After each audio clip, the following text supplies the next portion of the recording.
Salut tout le monde, aujourd'hui on se retrouve pour la 9e capsule littéraire qui va parler d'une série en général que j'aime tout particulièrement puisqu'il s'agit de La Passe-Miroir de Christelle Dabos qui me semble être un bon compagnon pour les vacances. Et sans plus tarder, je vais vous la présenter.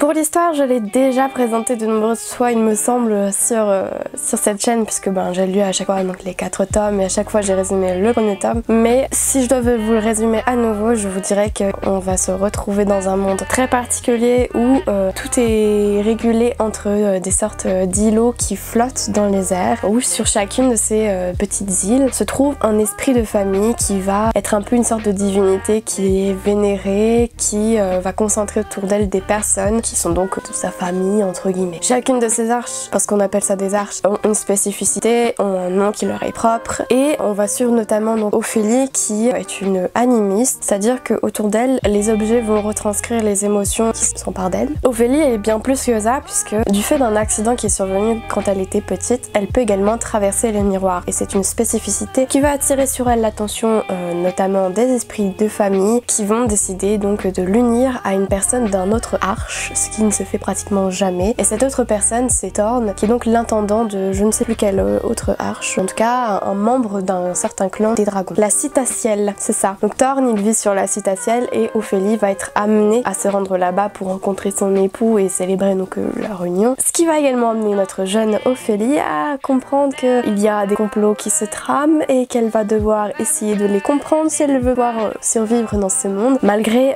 son immense maladresse qui lui fait enchaîner tout plein de bourdes. Comme pour Grisha et comme pour Six of Crows, le point fort de cette saga, c'est la richesse de l'univers et je pense vraiment que dans cette saga-là, ça se vérifie encore plus parce que dès les premiers tomes, on nous donne plein de clés qui nous seront expliquées dans le dernier tome et je trouve ça très fou de se dire que l'autrice a imaginé toutes les étapes, toutes les actions qui vont se passer parce que vraiment, c'est plein de rebondissements, plein de complots, plein de stratégies et on doit essayer de comprendre en tant que lecteur ce qui se passe en même temps qu'Ophélie, on essaie de rassembler les indices qu'elle met à jour, mais au jour, bref, vous m'avez compris. Et c'est vraiment captivant, les personnages ils sont terriblement attachants, personnellement Ophélie je l'adore parce que du fait de sa maladresse elle est attachante, elle est réaliste, c'est pas l'héroïne idéale, du coup c'est plus facile de s'identifier à elle, voire de s'attacher à elle. Thorn est un peu moins travaillé je dirais, enfin en tout cas au niveau de ce côté un peu attendrissant, c'est qu'il est plus froid, il est plus distant, il a des petits tics, des petites manies, mais voilà, il a aussi une histoire personnelle, bref voilà, je m'en mêle un petit peu, mais c'est vraiment très riche, autant au niveau de l'univers que des personnages, c'est tout ce que je voulais dire. Il y a pas, voire peu de clichés, là de mémoire, j'ai pas souvenir qu'il y a un cliché qui m'est sauté à la tronche et qui m'ait fait me dire ah ouais, facilité et tout ça,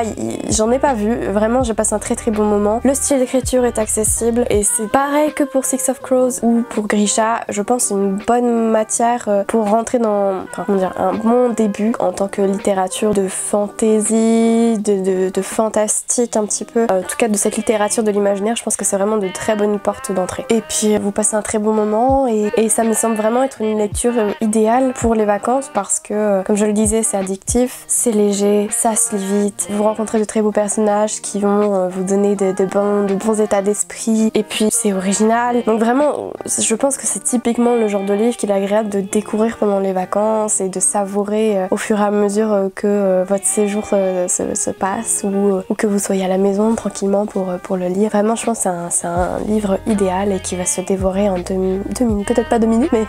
très rapidement en tout cas. Sur ce je vais conclure cette capsule littéraire parce que il me reste encore plein d'autres livres à vous présenter, à vous faire découvrir et puis j'ai pas envie non plus que ce soit trop long. Je sais que quand j'aime beaucoup un livre j'ai tendance à trop parler et à partir dans tous les sens, ce qui ne sert pas à mon propos. Bref, j'espère que le format vous plaît toujours autant et si c'est le cas n'hésitez évidemment pas à laisser un like, un commentaire, voire même à partager cette vidéo histoire de me soutenir et de me permettre d'obtenir un meilleur référencement. Et moi je vous dis à très bientôt pour de prochaines capsules. Salut!